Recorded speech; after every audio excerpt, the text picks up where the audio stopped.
What's up, everybody? Back by popular demand. Ese Cali. All right. I ain't really trying to, man. I was trying to not post today. I'm really on a lazy one today. Like, damn, I don't feel like doing that. But I know it's all about consistency. Even when you don't feel like doing it, you gotta do it because it's a process. You know what I'm saying? And people been inboxing me talking about, man, you need to keep posting them videos. We enjoy your videos. We love your videos. So, you know what I'm saying? Here's another one. It's going to be another one. Let me see. This one is going to be about the hustle game in the early 2000-ish. CDs were slanging, bro. The hustle game was dope. I mean, man, had some good times, and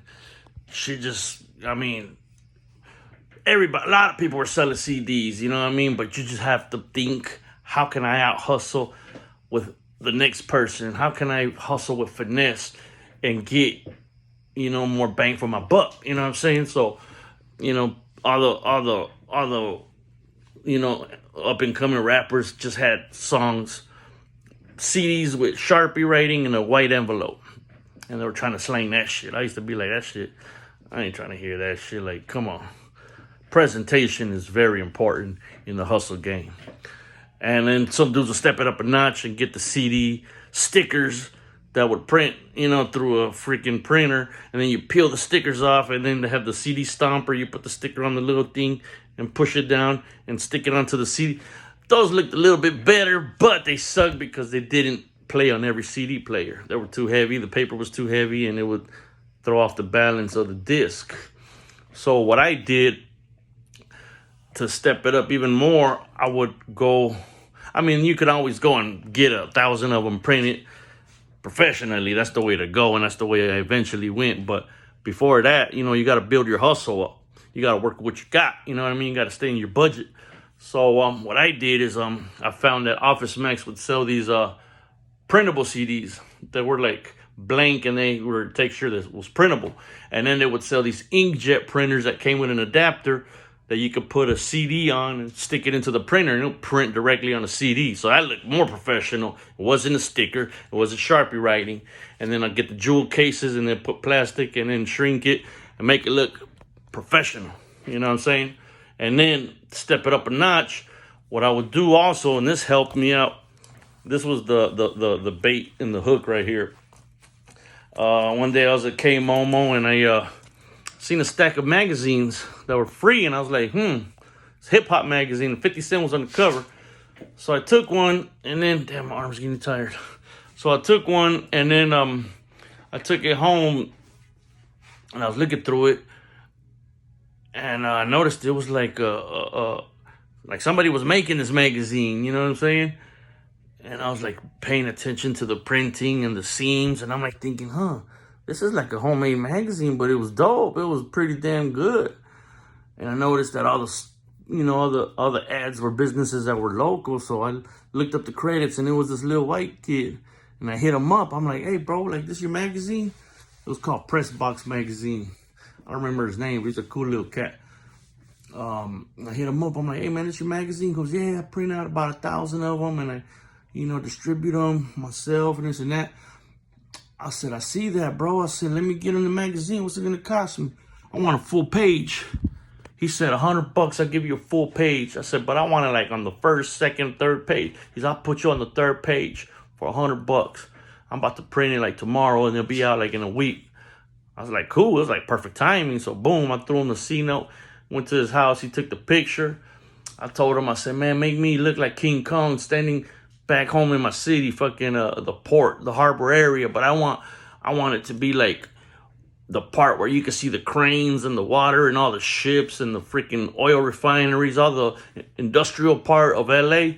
That's my hood right there. So, you know what I mean? Can you make me look like I'm King Kong fucking standing on the fucking freeway and shit? He goes, I got you. So, he did it. Put me on the third page. 50 Cent was on the cover. And, I told him, I said, man, you're not going to get in trouble for putting 50 Cent on the cover. He's like, dude, I contacted them and asked them for permission, and they gave me the okay and sent me 4 front row tickets to the show so that I could promote it and put some more content of 50 Cent in the magazine. I was like, shit, that's dope.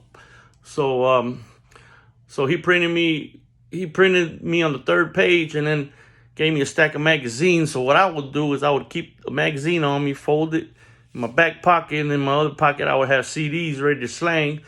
And I would, anywhere, I took my girl to get her toes done, I'd be outside of the nail shop fucking getting my hustle on. If I take my girl shopping, I'd be fucking saying, hey, I'll be out here on the bench and I'll be fucking slanging fucking CDs right in the fucking hallway, on the aisle and shit, get my money. A lot of times the money that I made was the money that I had to pay for fucking, for the shopping and shit, you know what I'm saying? And, oh yeah, what I would do is, I would tell people, like, hey, what's up? You like rap music? I said, you like 50 Cent? And everybody was like, yeah, I fuck with 50 Cent. I'd be like, check it out. He's on the front page of this magazine. And they'd be like, I'll catch him right there. I would pull him in. And then I would, like, flip a couple pages and be like, bam, that's me right there. Now they're like, what? That's you? Full page? I'm like, yeah. And they would look at the magazine and they'll do this. They'll look at the magazine and look at me. Look at the magazine and look at me and be like, damn, that's really you. I'm like, yeah, check it out. I got the CD. Boom, $15. What's up? Can you help me out and shit? Boom, trying to fucking doing this independent, whatever. It's good music. And then I had that song with MC Magic in the CD. So that even made it look even dope. I mean, the song's dope. Shit, I've shared it finally after 20 years. But, so I'll get them reeled in, hook them, $20, 2 for $20, autographed, everything. Boom, easy money. So I would hustle with my boy that was a rapper too, Blackie. Not the famous Mr. Blackie. He was Mr. Blackie, but he spelled it differently. But he was a black dude from Puerto Rico that was raised. It was a trip, man. This guy would have been a superstar. I freaking really believe it, man. If things would have turned out differently, he would have been a superstar because he was a big black dude who didn't speak good English. He spoke broken English because he was a big black dude that was raised in Mexico. Talked like a paisa, but he was black. Big black dude. And he was all tatted up. He had his fucking gang on his forehead. And he had fucking bunch of fucking tattoos all over. A bunch of gang tattoos. And so I would hustle with him. You know what I mean? So, or if I wasn't hustling with him, I'd be hustling with my DJ. So here's a story about one day we would hustle, hit spots, hit events, hit, freaking car shows, concerts, fucking corners, anywhere, swap meets, anywhere. And so I was with my DJ. He's a white dude. He scratches. He's beast at scratching. I shared a video recently. Beast. Even L3 bow down to his scratching and be like, I can't fuck with you on that scratching. So that was like my music dude, my music connect, because he knew everything about the music game, and I didn't. He had to teach me how to count bars, how to song format, how to write a verse into 16 bars, how to write an 8-bar hook, how to count beats per minute, all that shit, you know what I mean? But music was his life, and he thought he knew it all. And he would kind of trip out on the shit that I would say because he wasn't used to a motherfucker like me. And I say like some shit like, hey, I want to get my music on the radio. And he'd be like, man, he'd try to explain to me that it's all about politics and the process and this and that. I'm like, nah, I want my music on the radio like next week. And he'll be like, no, you can't do that, bro. That's not the way it works. You gotta. And I'm like, I don't know about you, but I'm gonna get my music on the radio next week. Watch. And he'd be like, dude, you can't. I'm like, all right, whatever. But we'd be hustling. I'd be, I'd go in my studio at night, lock the door, and fucking get lost in the studio and just drop music, make new music, create. That was my shit. I'd just be blazed up and fucking going hard in the motherfucking studio. And so anyways, one day I was driving with him and I said, hey man, let's we're coming from Phoenix and on the way to Phoenix, or on the way back to Mesa from Phoenix. I said, hey, you know what? Let's stop at this radio station. I want to drop off some music for them. And he's like, what? Radio station? I go, yeah, man, I made some music for the radio station. He's like, what are you talking about? I said, remember I told you last week that I want my music to play on the radio next week? I said, well, I figured it out. I don't really know what I'm finna do. I'm just gonna drop off the CDs, and the songs are about the radio station. Like, they're gonna play them. He's like, what? You made songs about the radio station? I go, yeah, I made, they got their show, so I made a jingle about the show that they got on the radio station. I know the dude, so I'm gonna get my shit played. So I stopped at the radio station, right? All I was trying to do was drop off the music. That was my intention. So I get to the radio station. They always got a pretty girl in the reception. All the girls that work at the radio station, they're all hot. But so I walked up to the reception girl, and I'm like, hey, I want to drop off these songs I made for you, for the radio station. And she goes, what's your name? I go, Cali. And she goes, hold on. She goes, don't leave. And then she got on a phone, called the radio station, which was like 2 stories up. And she said, Cali's right here. He just dropped off some music. And they said, well, don't let him leave. Hold on. We're coming down. So she says, hey, they're coming down right now. They're sending a guy down, so don't leave. So they sent one of the dudes from the radio station down. He comes out with two passes. They have visitor on them. And it was Univision. It was a Mexican radio station. So my white homie's tripping out, like, what? They're going to take us up to the radio station? I'm like, yeah, put this on.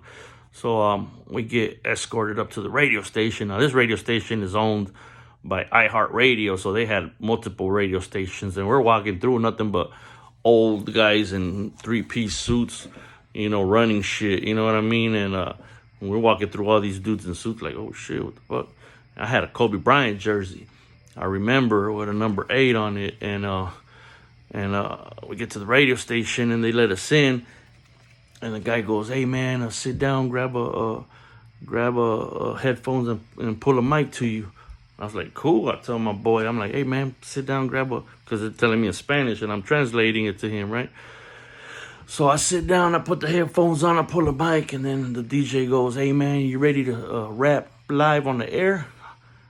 I said, nah, man. I said, I just came to drop off some music, bro. Like, I ain't prepared for that. Like, let me prepare. Let me come ready to, let me practice and come ready to spit, and I'll do it. But right now, I just came to drop off some music. He goes, yeah, but I'm gonna put you on the air live, man. You're gonna rap. I said, nah, man, I didn't come prepared for that. I said, let me get a rain check on that one. He's like, all right.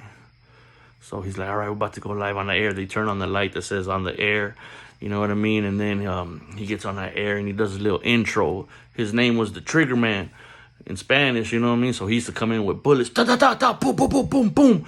What's up, everybody? Whatever, doing this little intro thing.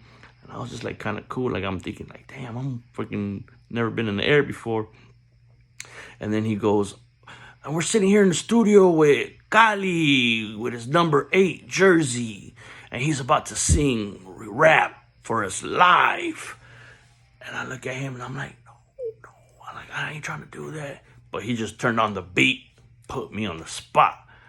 And that's the shit happens a lot in the music game. Motherfuckers will put you on the spot. So be ready for that if you're an up-and-coming musician. You gotta either fucking ride or fucking fold. You know what I'm saying? So he put the beat on, and I just said, fuck, okay. I got on the mic, and I just started rapping, wow, in Spanish. We're not practicing, without even rehearsing, nothing. I'm just going off on the spot, on the fly, wow. I'm going for like 10 seconds, going for like 15 seconds. Then my fucking tongue gets twisted. And when my tongue gets twisted, he came in with the bullets. Boom, boom, boom. Puro Mexico. Ah, threw that button where it sounds like there's a ton of people clapping. Save me. And I'm like, what the fuck? Crazy. Like, I'm like, man, I fucked up. He's like, man, you did all right, bro. But I came in, I saved you. You killed it, homie. And I'm like, fuck. And they played my shit. After that, my shit got on fucking rotation every hour for like 2 years. They played my shit. I'd be on the job site, they be playing my shit. Those that know me can vouch. That's how I got my music on the radio for a few years. I'm going to cut it off now because it's about to be 15 minutes. But everybody have a blessed day. Peace.